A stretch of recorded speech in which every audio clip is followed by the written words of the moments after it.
Coming up on Plane Crazy Down Under, Embraer's E190 has arrived in Australia, so we caught up with Raul Villaron, VP of Asia Pacific for Embraer Commercial Aviation, to talk all things E2. The 195 E2 now has a very similar seat cost of the A320neo or the 737 MAX 8, while offering a 25% lower trip cost. So why would you get a bigger plane? We also talked with Nathan Miller, Executive General Manager of Virgin Australia Regional Airlines, about bringing the new craft into their fleet. Outside of those peak FIFO days, we want to be able to use the aircraft and integrate it seamlessly into our RPT network. And so we want to offer a comparable customer proposition. And we have got that with 8 J-class seats. But we've also got premium economy. The aircraft is fitted with Wi-Fi, in-flight entertainment. So all of the great things that you see across our 737 fleet are integrated into this aircraft. The E2s are turning heads with their looks and their performance, and we're certainly impressed. So let's talk airliners as we get plane crazy.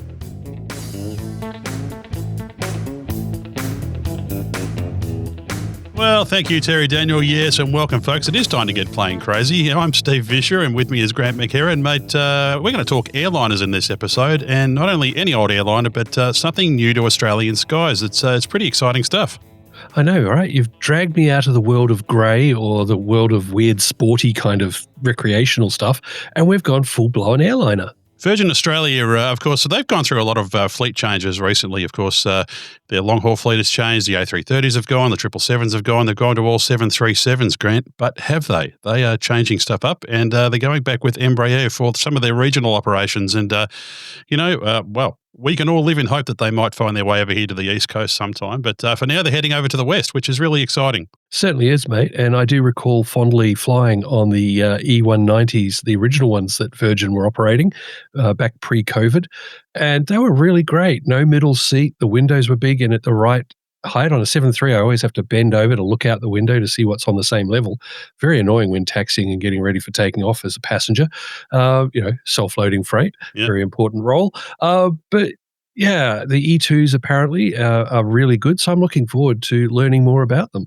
Yeah, my only experience flying on Embraer jets is for a regional airline. We might not mention them here now because they don't exist anymore, but when I was transiting from Essendon Airport, as it was, that service up to Wollongong at another point in time, and I really enjoyed flying on the smaller jets, I've got to say. Of course, we are both aviation nerds, so of course we're going to love that sort of stuff. But it was a really good experience with those, and they were older versions of this lineage. So looking at the E2 coming in, that's a pretty slick-looking machine. Certainly is. I may actually have a couple of models of various Embraer aircraft in my collection behind me here. So, I'm really looking forward to not only the chat we're about to have, but also the one that we've previously had and we're going to drop in the end of this episode, which is with Virgin Australia Regional Airlines, and talking about bringing the aircraft on. So we get to learn all about the aircraft and then learn about how they brought it on, right? Yeah, for sure. We recorded an interview with Nathan Miller, the Executive General Manager for Virgin Australia Regional Airlines, so that'll be coming up a little bit later in the show. But let's talk about a few specifics about the Embraer 190 E2. Joining us on the line from Singapore is Raul Villaron. He's the VP of Asia Pacific for Embraer Commercial Aviation. Raul, thanks for waiting patiently. You're welcome to the show.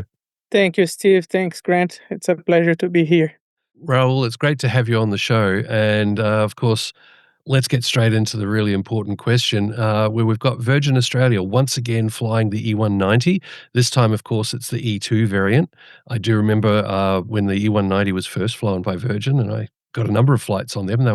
I really enjoyed them. The windows were at the right level, the seats were comfortable, you didn't have the middle seat, all the benefits, and the crew and maintenance folks all loved working on them. But so the E2, can you tell us what updates have been done to differentiate the E2 from the previous model? Because the previous model was pretty good. Yeah, no, thanks for the question, and I think it's a good way to start. The E2 is I would say it's a brand new aircraft, although it's an evolution from the E1. Starting by the new fly-by-wire system, which is a closed-loop fly-by-wire system, the fourth generation of the fly-by-wire that Embraer have designed. First one was with the E1s. It didn't include the ailerons. Second one was with the C390. Then we did for an executive jet, and now we have for the E2. And why I started with the fly-by-wire system is because it allowed us to completely change the position of the wing of the aircraft, bringing it closer to the center of gravity of the aircraft, allowing us to reduce the size of the empennage and make a more efficient aircraft. So when you compare the E1 and the E2, the easiest change you can see from outside is the size of the engine, which is a GTF engine. It's much larger engine than the CFM engine. But what you can also see is that it's a completely different wing with a rect wing tip and a longer wing a longer wing, and it all combined brings much lower fuel consumption for the E2. So that's I would say in the economic side of the comparison is the biggest win for the E2 versus the E1, but also it delivers longer intervals for the maintenance of the aircraft, reducing the maintenance cost of the aircraft. And when you look into the interior, we refurbished completely the interior of the E2. Now the bins are 90% bigger than the bins of the E1s. Because we managed to redesign the service units, the lights and the wind blow. They are much smaller and separated, so we redesigned it in a way that you can fit more bags in the bins. So now you can fit the bags with the wheels first.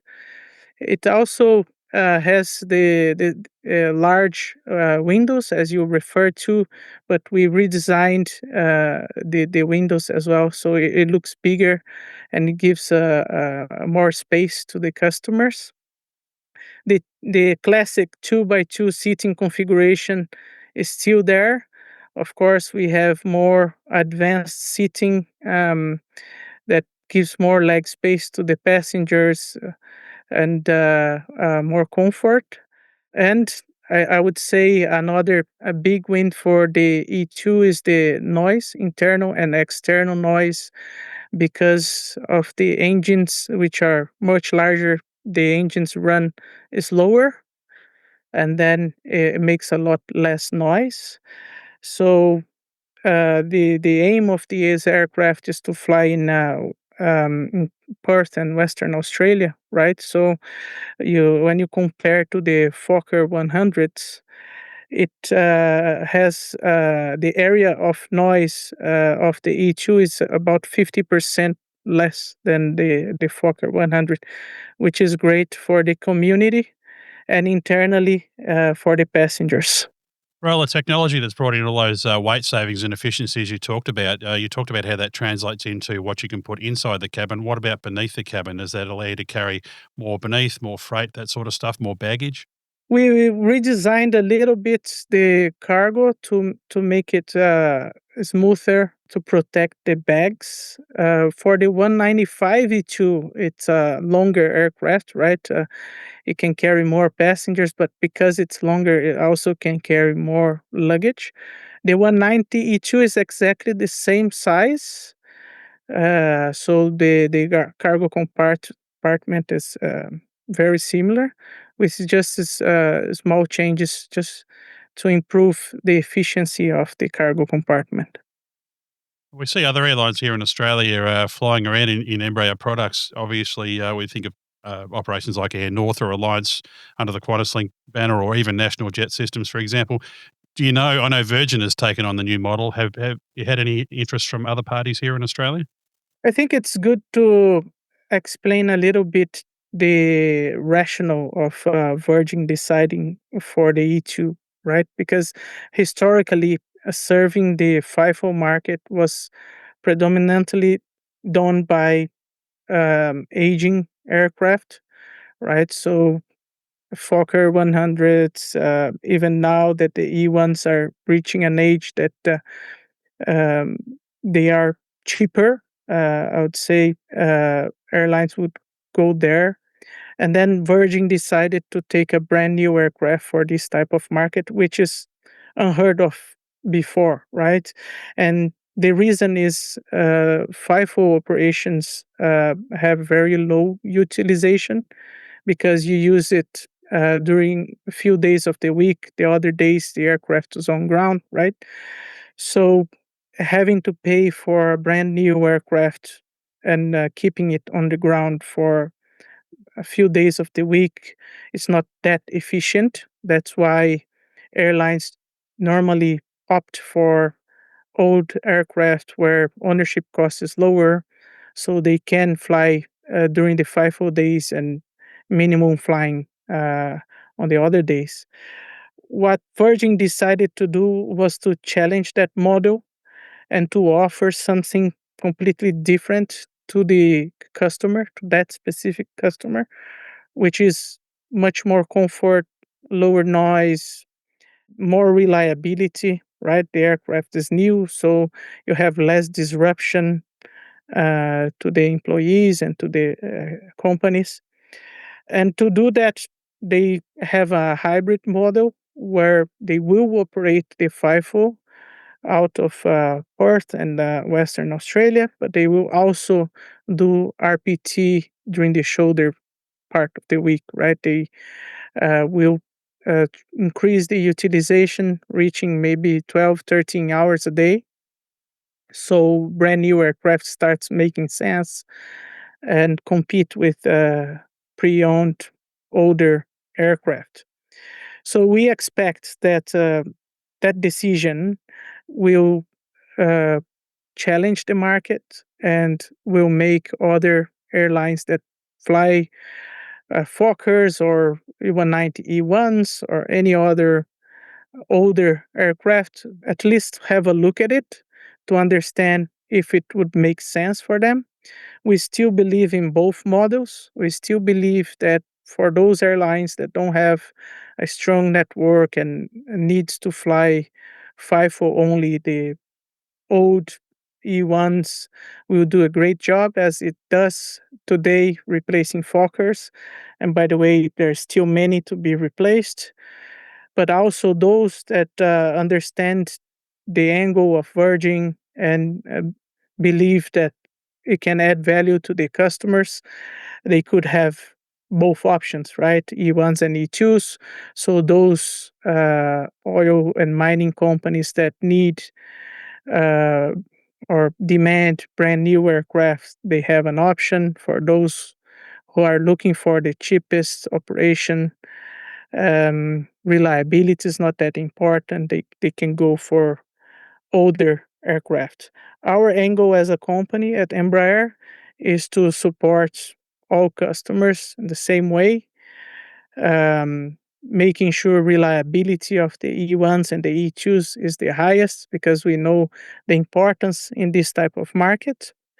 And we keep working with all operators, presenting the benefits of our brand new aircraft and how we can support them in case they decide to go for the E2 as well. So you've covered quite nicely about how the E2 can replace the older aircraft, such as the Fokker 100 and so on. But could these aircraft also allow existing or potentially new airlines in the region to open up new routes that are too big for turboprops or too small for the A320, 737 side of things?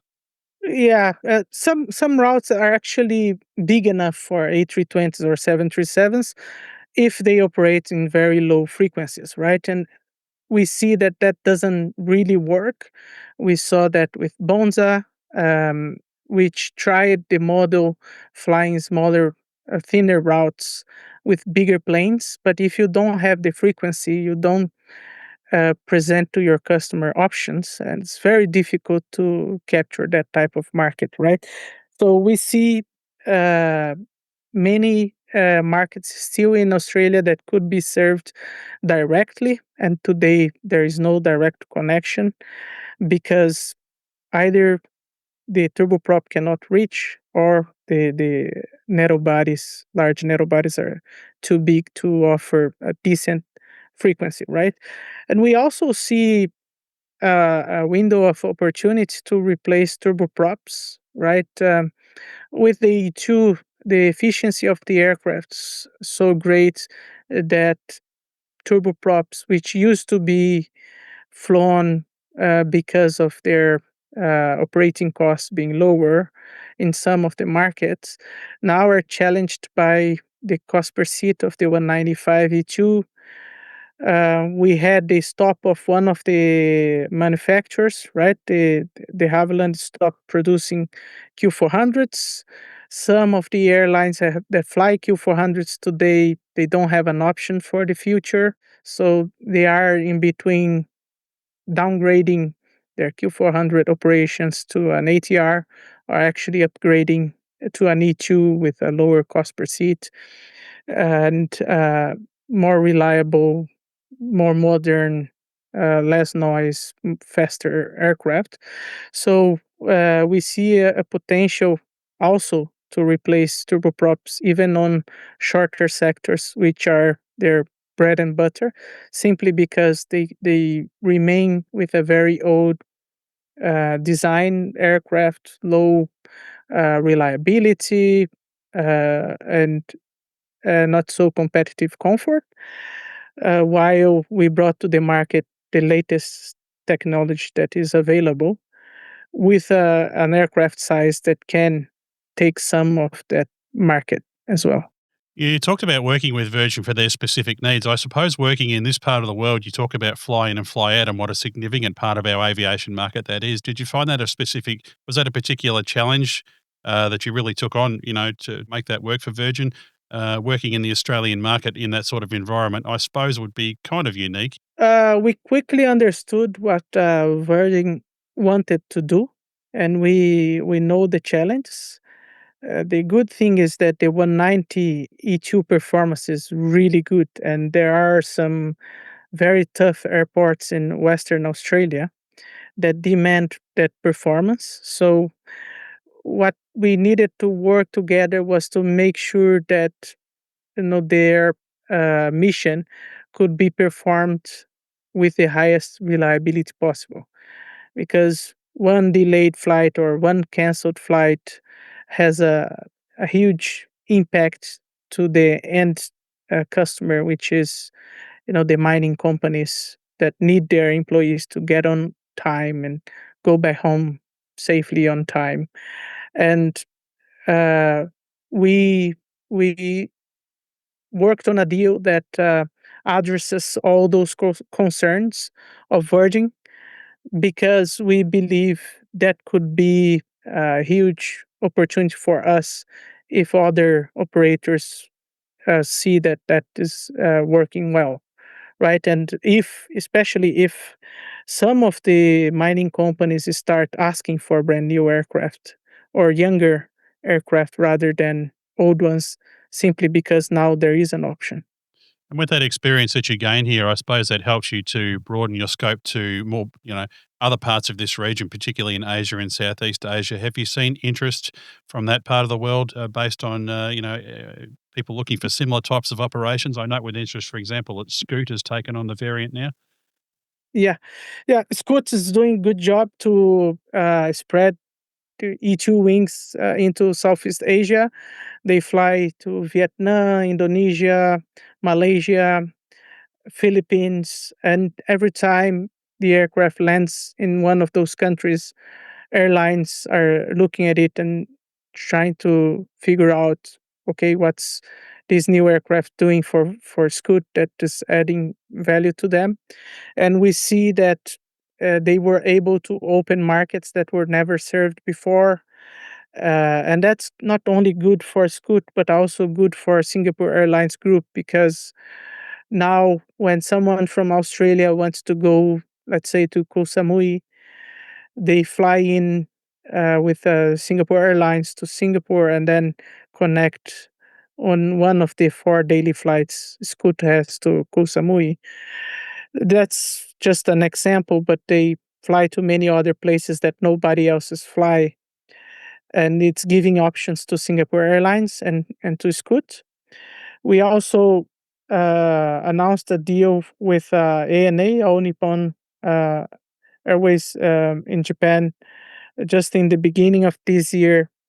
And in their case, also there is an interesting fact that in Japan, the population is shrinking.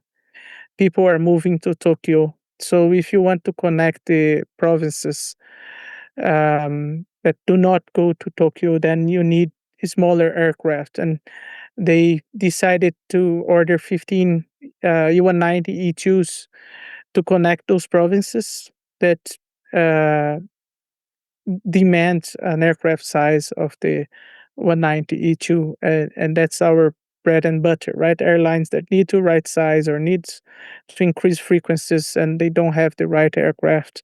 That's the benefit of the E2. So I do believe that the Virgin example, as well as Scoot and ANA, will allow us to succeed in Asia more than we did in the past. If you remember, right, Embraer has always been very successful in US and Europe by offering hub feeding, lower trip costs, but the E1 was never very competitive in terms of seat cost. The benefit was really right sizing, offering lower trip costs. What the E2 brings is a completely different offer, right? The 195 E2, which can reach 146 seats, now has a very similar seat cost of the A320 Neo or the 737 MAX 8, while offering a 20%, 25% lower trip cost. So that's a huge advantage that we see even low-cost carriers now looking at the aircraft, because if you can have the seat cost of a bigger plane and a 25% lower trip cost, why would you get a bigger plane, right? Frequency will always add value to the airlines. So we see that the E2 will allow us to enter into a bigger market in Asia than it did in the past. Asia was always driven by low-cost carriers, right? And that was the challenge we had with the E1s. We didn't have the seat cost to enter that market. And now with the E2, we really see the opportunity. So you've mentioned their seat cost and trip cost. So seat cost is the cost of flying that person, like a revenue passenger kilometer. Is that what you're meaning? And how does that differ from a trip cost? So the trip cost is the cost of that flight. So you flew from one place to the other. You just you have the total cost of that trip. When you divide that by the number of seats, that's when you have the seat cost. If you are able to fill up those seats, then you have the lowest costs in the competition, right? So the benefit of the E1 was when you were not able to fill up the seats, you had a lower trip cost. So it was the best aircraft. But for low cost carriers, where they lowered their fares in order to fill up the seats no matter what, seat cost is very important. And that was the challenge for us to enter that market. That's why I believe the 195 E2 brings us this huge potential, which is the low cost segment, especially here in Asia. Well, in the market, we've got the E2, now Virgin are flying it, but up against the E2 is the Airbus A220, formerly out of Bombardier, and they've got the two different models, which the 200, 300, I believe, are the two models, which are roughly equivalent to the 190 and 195 in terms of passenger capacity. Qantas are flying the A220. How are you finding the comparison going between the two aircraft, and how's the market shaping up? Yeah, the E2 is a much newer, more modern aircraft, right? We had our first delivery in 2018. The A220 was launched many, many years before with Bombardier, with the CS 100 and 300. So at that time, they didn't have all the technologies that we had when we designed the E2. We also took different approaches into the mission of the aircraft. Embraer always target to be the most efficient aircraft into these 3, 4, 5 hours sectors, while they always aim to have a narrow body, right, where it flies longer, it can have the bigger variant.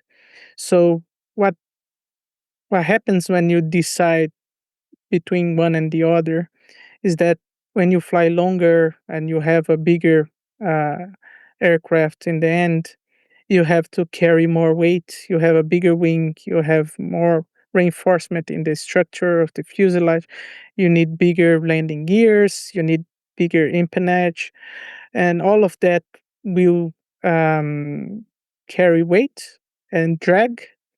And that means on shorter sectors, 2 3 hours flight, you will burn more fuel, right? So the E2 is a lot lighter than the A220, 7 tons lighter than the A220. That makes a huge difference in terms of fuel burn. It burns 13% less fuel. It has less emissions because of that. It's also a quieter aircraft.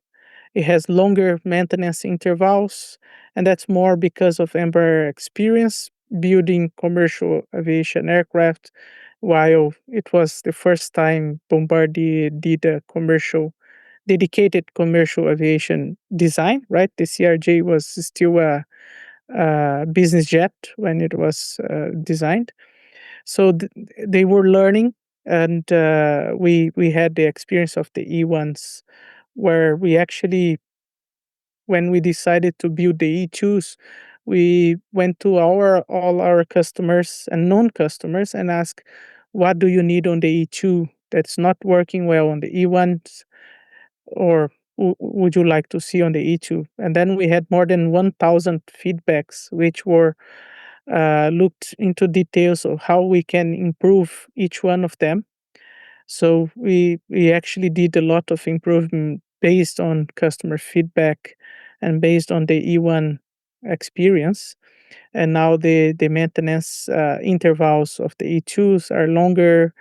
We have less tasks to be performed during the checks.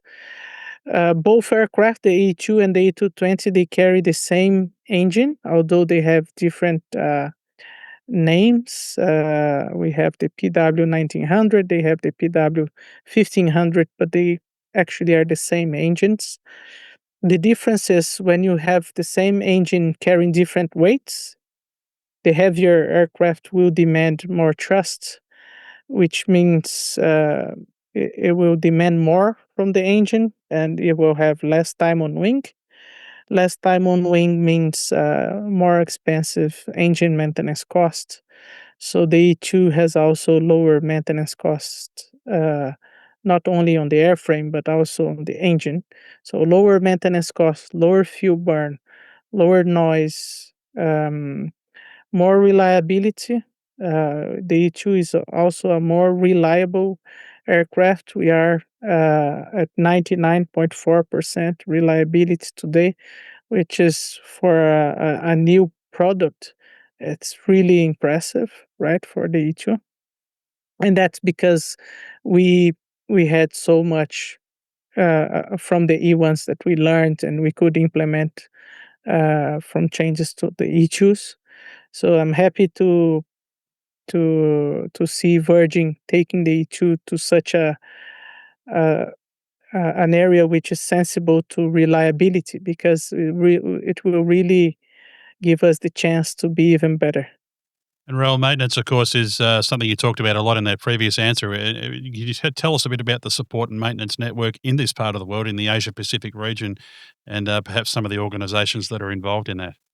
Yeah, the E2, we have a partnership with SIA Engineering in Philippines, in Manila, so they do the E2 maintenance cost.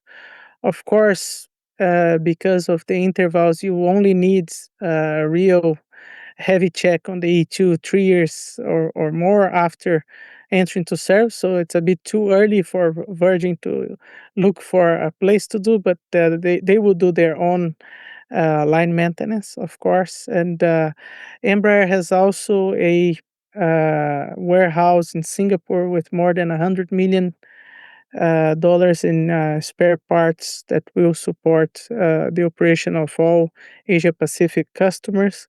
We also have a simulator for the E2 here in Singapore. There are two E1 simulators in Australia. Some customers in other countries, they use the E1 simulator to train E2 pilots.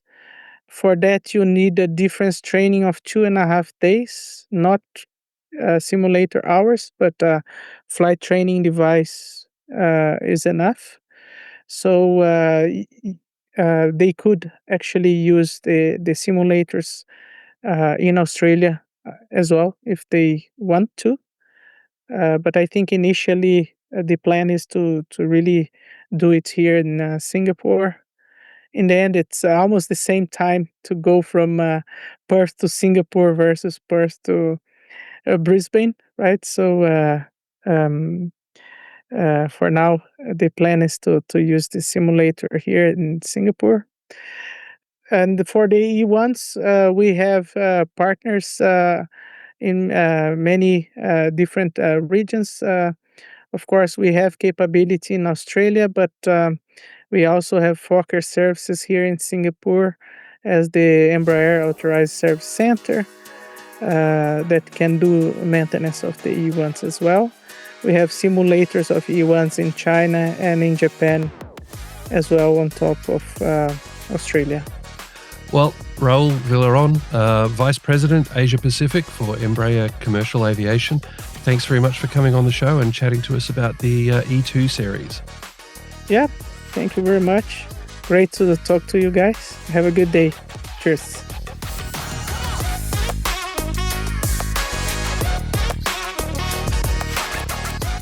You're listening to Plane Crazy Down Under, talking Australian aviation, of course. And Grant, wasn't it cool to hear about all the technical specs on that new jet? Thanks to Raul for joining us, of course. I tell you what, I think I'm pretty keen to ride on that one all the more now. Oh, absolute.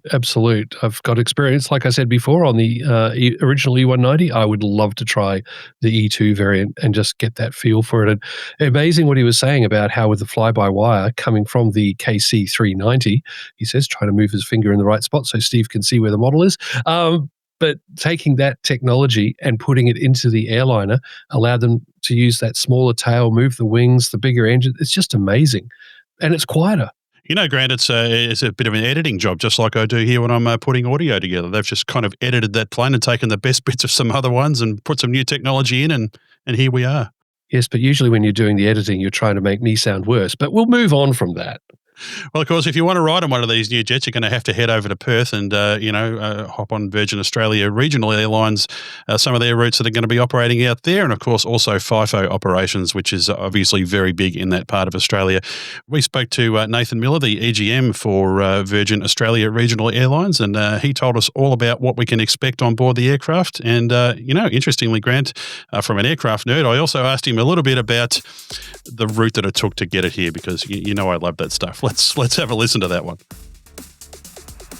Nathan Miller from Virgin Australia, thanks for joining us. Thanks, Steve. A pleasure to be here. Well, it's exciting times at Virgin, and I guess with the Embraer coming online, I suppose it really was a buyer's market in this sector. There's so many different aircraft you could have chosen, but you settled on this particular one. Can you tell us how that came about, some of the selection criteria that satisfied your needs? Absolutely. So for us, first of all, a bit of context, our operation here in Western Australia takes us into some pretty challenged places. We operate everywhere from shorter regional airstrips like Albany down to the south of Western Australia, up into places like West Angeles, which is a Rio Tinto mine site that's over 2,000 feet in elevation, can have summertime temperatures of into the mid-40s, and has a shortish runway with terrain at either end. So when we're looking for a replacement for the venerable Fokker 100, which has served Western Australia now for well and truly over 15 years, and in fact its predecessor, the F-28, has been here since 1969, so 56 years. We looked for an aeroplane that was going to meet primarily the mission requirements. And what we found was that the traditional places we would look, which is the used aircraft market, nothing really could step into this space and meet the requirements that we had. In some way, shape, or form, we were going to need to compromise. And we did have some exposure earlier on talking about potentially wet leasing the E2. And what surprised us about the E2 was that this was an aeroplane in the 100-seat category that could meet the mission. So once we saw that, we sat down and said, well, let's just go to market and see what else is out there, to your point. And we ran a competitive process. And the back of that process, in fact, did validate that the E2 stood out as the clear winner, both looking at new aircraft, but also looking even at the E1, the earlier predecessor to the E2. And that was for a number of reasons. So as I mentioned, the performance capability of the airframe really is in a league of its own, particularly for this part of the world. But we even looked at things like airports, so particularly the strength of the runways and the pavements to make sure the jet would actually get in and out of those airports. A lot of the airports here in Western Australia were really designed around F-28s, which are quite a light aeroplane for a 100-seater. And then, of course, critically was the suitability for our customer. And of course, things like, what would it look like in service? What was the operational reliability? And not forgetting, of course, the financials, the ability to actually make, particularly a brand new platform. This is the first time since BAE 146s were introduced into Western Australia in 1985 that we've seen brand new 100-seat jets in this market. So it's quite a comprehensive process that took around about 12 months. Really, the last 9 months were where we got super serious, but we spent a good 3 or 4 months evaluating wet lease options as well. Yeah, wet lease is something that's used quite widely, I know, in this sector. But yeah, I suppose it is a unique thing these days to go out and purchase an aircraft or an aircraft type or a platform outright like this. Yeah, absolutely. Particularly for this type of operation. Traditionally, the mining operations in Western Australia are very lumpy. So we have peak days on Tuesday, Wednesday, Thursday, and then that really settles down on Monday and Friday, and quite a quiet weekend. So for the newer aircraft or any of the aircraft that are high value assets, it's really a utilization game, and that was our key challenge: is what are we going to do with this aircraft when it's not busy during our peak mining days?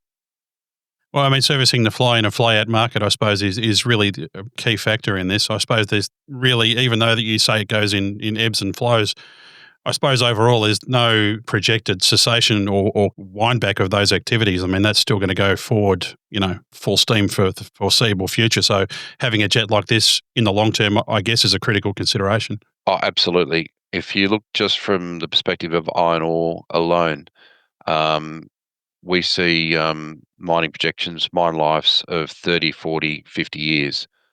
Depending on the grade of ore available, there's definitely 50 plus years of ore in the ground. So there'll be another generation of aircraft that my successors are looking at sometime down the track. But certainly for this one, we expect to get a good 20 years out of these aircraft. So, quick question: you're using them for FIFO as well as other tasks.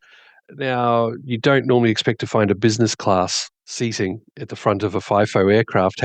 How has that gone down with bringing workers in and out of mine sites and all that? Do the executives wind up front, or is it just luck of the draw?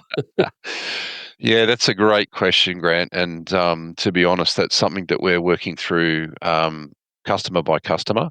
So that decision was because of, as I mentioned, outside of those peak FIFO days, we want to be able to use the aircraft and integrate it seamlessly into our RPT network.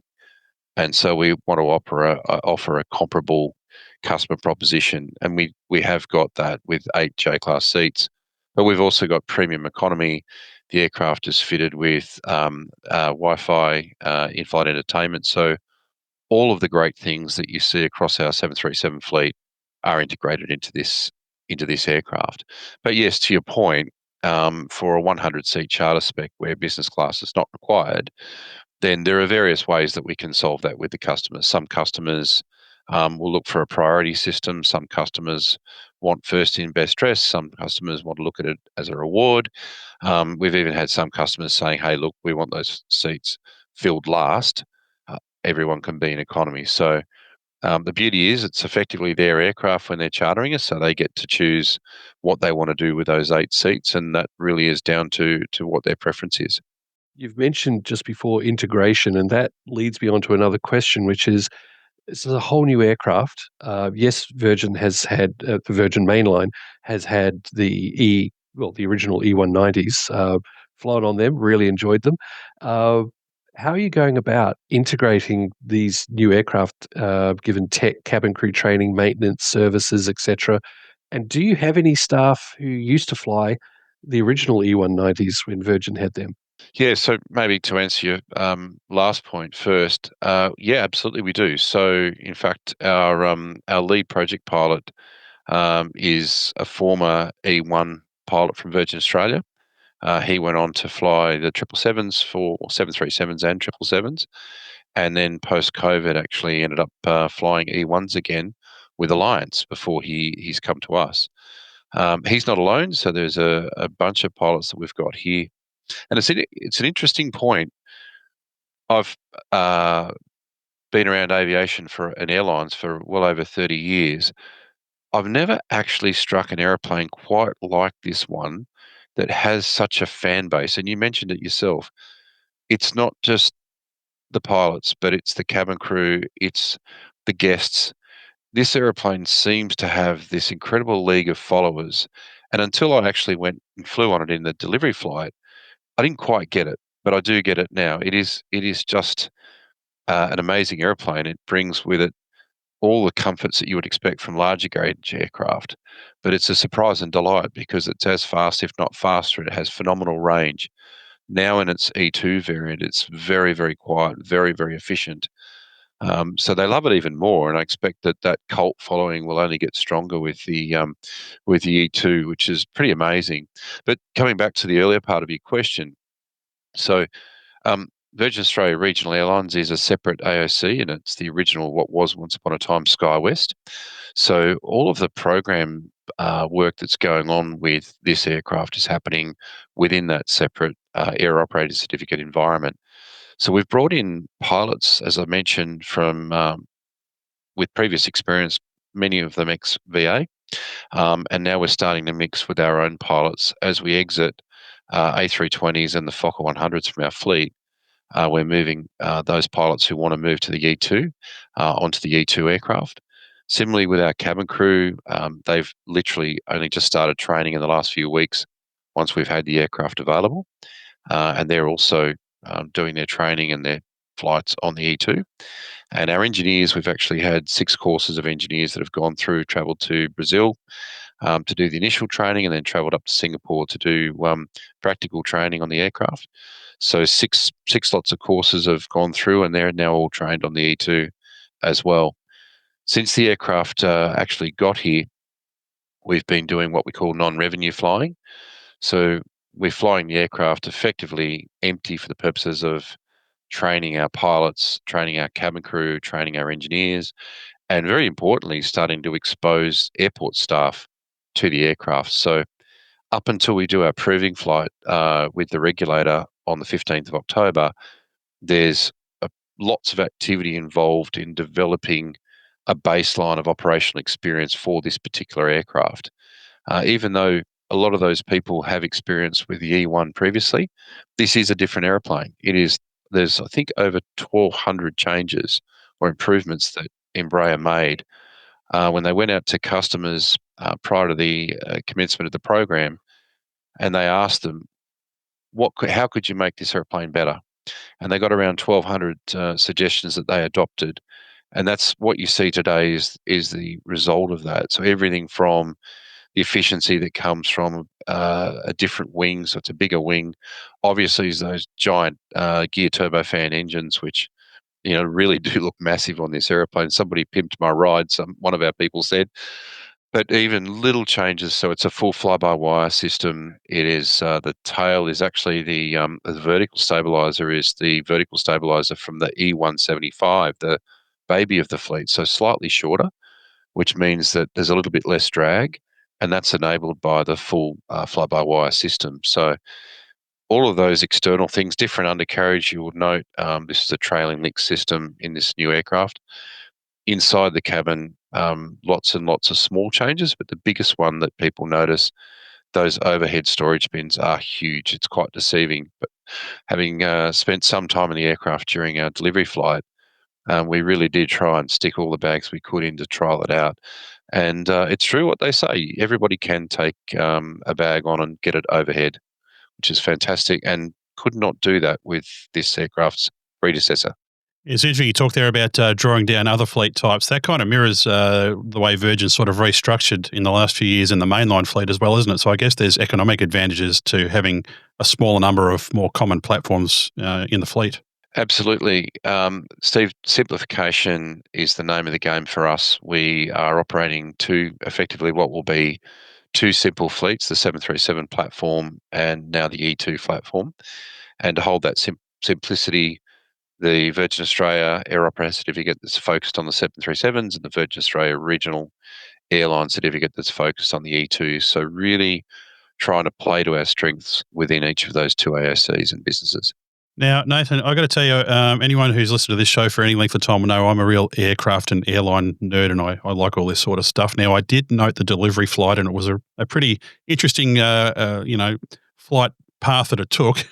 Can you tell us a bit about that delivery flight? How was it planned? And, maybe even talk about some of the experience you might have gained during what was an elongated flight that the aircraft wouldn't normally do.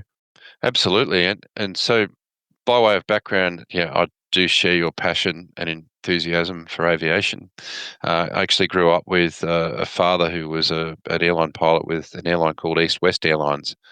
So aviation's in my blood and has been for a long, long time. The delivery flight itself, so we had a couple of different options really. We could go east or west. We chose the route that we chose for a number of different reasons. Primarily, it was the quickest route to get us to Canberra for our VIP flight. But on top of that, there's also some well-known geopolitical issues around the Middle East at the moment. So for that reason, also, we preferred the route that we took, which was started off out of the factory, so San Jose dos Campos, in just about an hour's drive to the south, effectively, of Sao Paulo, up to Curacao, which was about 5 hours flying. That took us over South America and, in fact, over the Amazon, which was fantastic. Getting to see the different tributaries join over the Amazon. That's not something you get to see every day. Into Curacao, which I'd never heard of, let alone been to before. So that was fantastic, just for a quick fuel stop and a couple of photos with the local customs people there. One of the lovely things about being on a delivery flight in a brand new aeroplane is you get lots of questions. And there aren't that many of these airplanes running around in the world. So many of the places we went to, they hadn't seen an E2 before. So lots and lots of questions. What is this airplane? Who's Virgin Australia? Where are you going? What are you doing? Wow, that's a long way to go. Does this airplane have the range to do this? Which is one of the other fascinating things about this aircraft is, obviously in ferry configuration, we can fly much longer than we could with 100 passengers on board, but we can still fly the airplane nearly 3,000 nautical miles, which is pretty phenomenal. Or to put it differently, we can fly from anywhere in Australia to anywhere in Australia, even going east to west with those strong headwinds. This airplane will still be able to do the mission. So we picked up from Curacao to Brownsville in Texas, and that was our first overnight stop. And I guess one experience I will share with you is these places that we're stopping in at, these are FBOs that are used to dealing with corporate jets. Yep. So this was our first entry point into the United States. And for anybody who's been into the United States, their first entry point would typically be Los Angeles. And after a long 12 or 13-hour flight, to come down into the arrivals hall and see something like 1,000 people queued up, snaking their way along through customs, when you're bone tired, you've been up all night, local time's probably something like 5 a.m. in the morning, Australian time. That's pretty heartbreaking. For us, that was not the experience. This is the experience that you want to have, to get personally met, escorted, only to have 10 minutes later be cleared and welcome to the United States. So There's something to be said for an FBO in the States. There's nothing like it. absolutely. Yes, now I know how the other half live, and it'll be very hard to go back. Yes. Anyway, a wonderful overnight there in Brownsville, up early and on to Ontario. It's a quick fuel stop in Ontario before we did the next leg on to Kona on the Big Island in Hawaii. And again, we overnighted there, and again, another FBO. So that, again, was a nice, easy experience, and quite a pleasant night in Hawaii. Jumped back on the aircraft the next day, and that was the longest sector. So all these sectors up to now were about 5 hours-ish, but Kona to Nandi was 7.25 hours. That's a long way in a 100-seat aircraft. This particular route would not have been able to be achieved by an E1, even only carrying a handful of people like we had. Into Nandi, and that was kind of cool because Nandi is actually in the Virgin Australia network, and we had 2 of our 737s actually on the ground when we got into Nandi, so we took some great photos.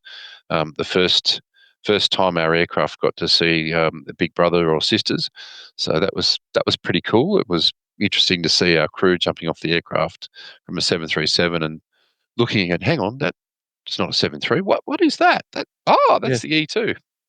Honey, I shrunk the 737. Yeah. Exactly. And of course, when you look at this airplane from the outside, unless you're not really familiar with aircraft, a lot of people won't tell the difference because it is actually quite a large airplane. It has about the same wingspan as the 737. It's about the same length.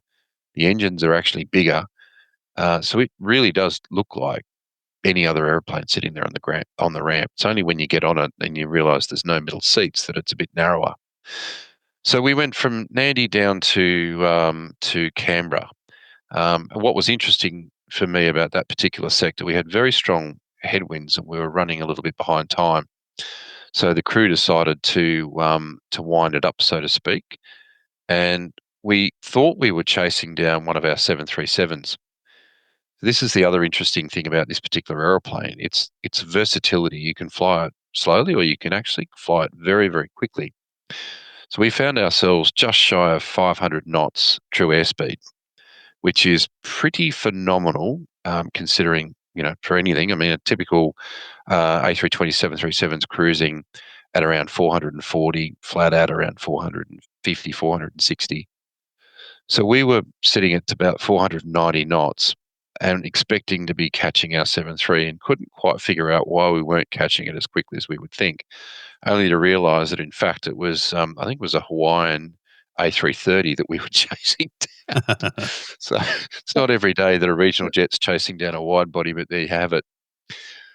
And then of course into Canberra, and the next day was, in fact 2 days later, was our leg from Canberra to Perth, and that was a VIP flight for us. So we had a bunch of, we had a couple of our board members, including our chairman. We had our one of our key customers on board. We had some media, and about 20 people in total to enjoy the aircraft for the first time into Perth.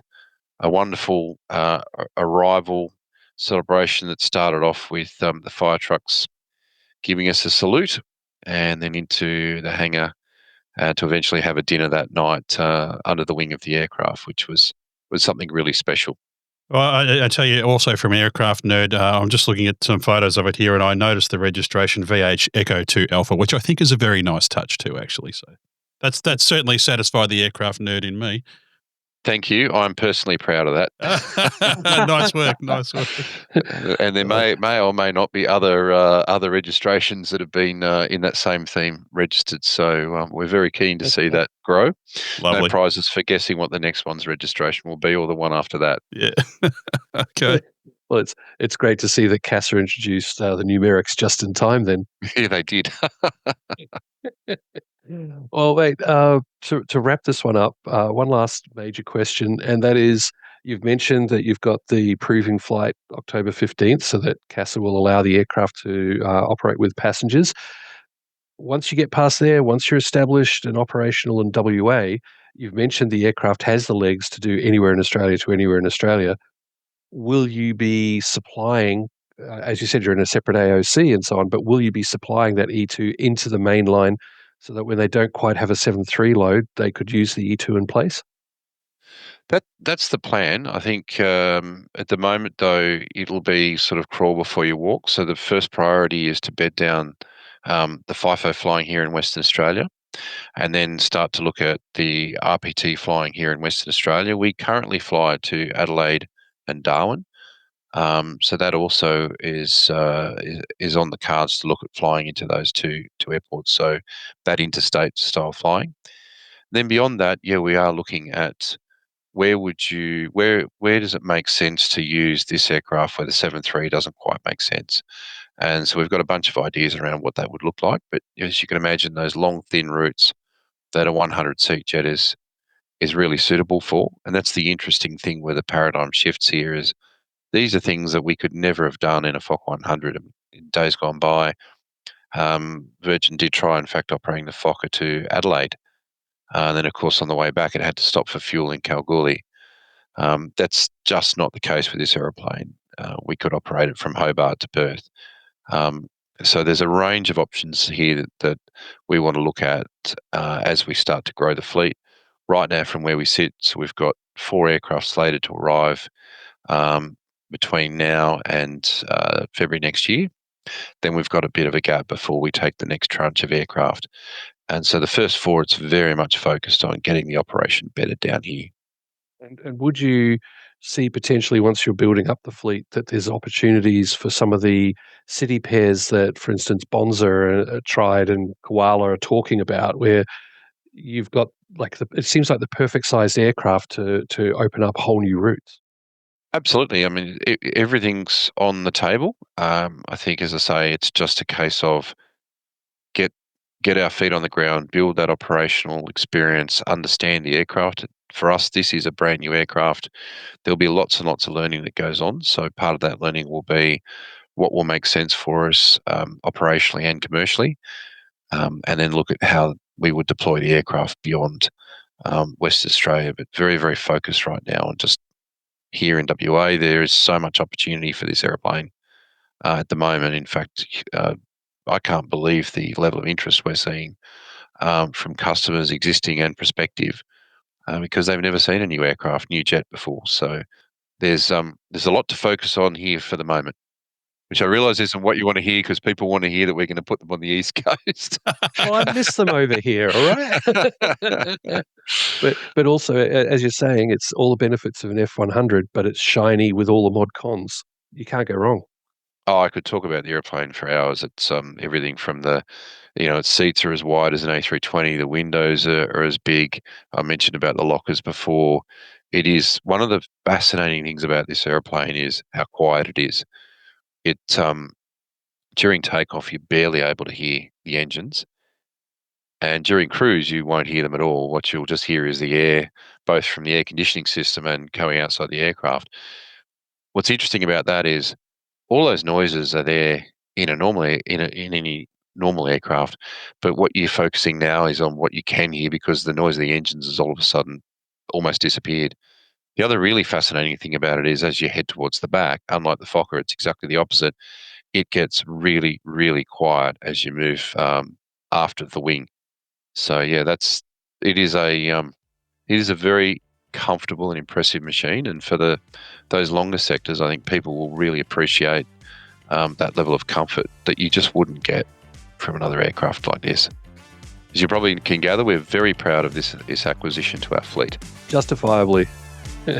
Well, Nathan Miller, Executive General Manager of Virgin Australia Regional Airlines, it's been a pleasure to talk to you. Congratulations. It's a beautiful aircraft. We really look forward to seeing it succeed and seeing it come into service. Thanks very much for joining us.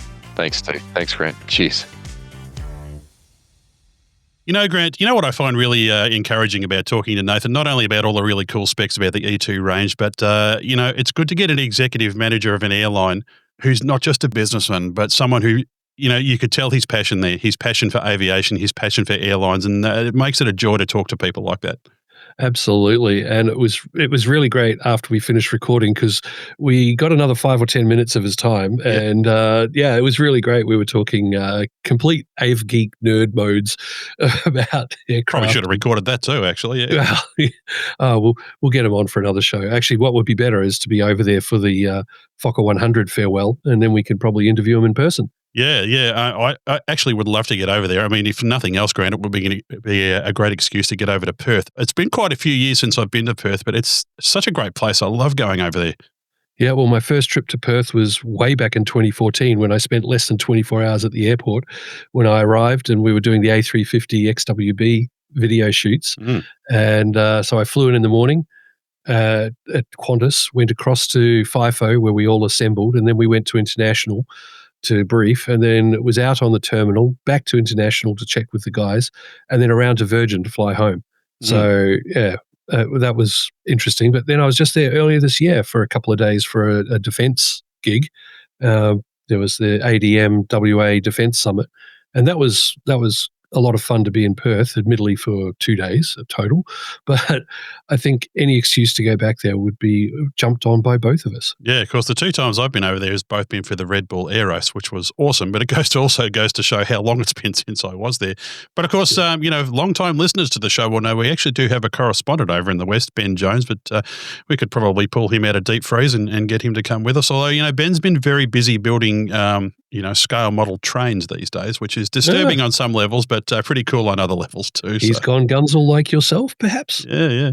Well, we have a lot of people involved in railways in this show, of course. So myself, I have a long career in rail, but there's also Micah Lee, who's, I should mention Micah, people who don't follow Micah's exploits online. He's been making a really great video channel where he covers his love of, not only of aviation, I guess, but his love of railways. It's called Refit, and it's spelt really weird, Grant. We'll put a link to that into the show notes because Micah does a really great job of putting that channel together. If you just want to take a break from aviation, only briefly, of course, because that wouldn't be cool. But if you want to take a brief journey away from that just briefly and have a look at what Micah does, expressing his passion for railways, he does some really great work there too. So he certainly is. I remember when we were over there for his birthday at the train museum. Yes, that's true. Yes, where I got to drive a train. Yeah. An old train from the 50s, 60s, was it? Something like that. Yeah, imagine that. But Anyhow, I've driven a train or two in my time, Grant. One or two of various types, yes. But yes, I think it would be good to get over there, so I'll keep in touch with VARA and see what we can arrange. But at the least, I've really enjoyed this discussion about the Embraer E2s and how Virgin is bringing them on for Western Australia, and as Nathan said, potential that they will operate at least to Darwin and Adelaide, and who knows once they get a bigger fleet. But it was a really good chat. I've really enjoyed this episode. Really appreciate it. And really appreciate both organisations taking the time to come and speak to us here on PCDU. Folks, I hope you've enjoyed the episode. Contact at planecrazydownunder.com if you'd like to offer us any feedback. Have you ridden on Embraer products? Are you looking forward to flying on the E2? And if you're listening to this at some later point in time where you did actually get it right on the jet, well, let us know. We'd be keen to hear your experiences. But until all that happens and until we talk to you next time, I'm Steve Fisher. That's Grant McHerron. Thanks very much for joining us. Fly safe, and we'll talk to you again soon. Find show notes for this episode along with our contact details and a full back catalogue of shows at planecrazydownunder.com. Drop us a line anytime with feedback, story suggestions or advertising inquiries. We'd love to hear from you. Title music is You Name It by Brian Simpson. Plane Crazy Down Under is a Southern Skies media production.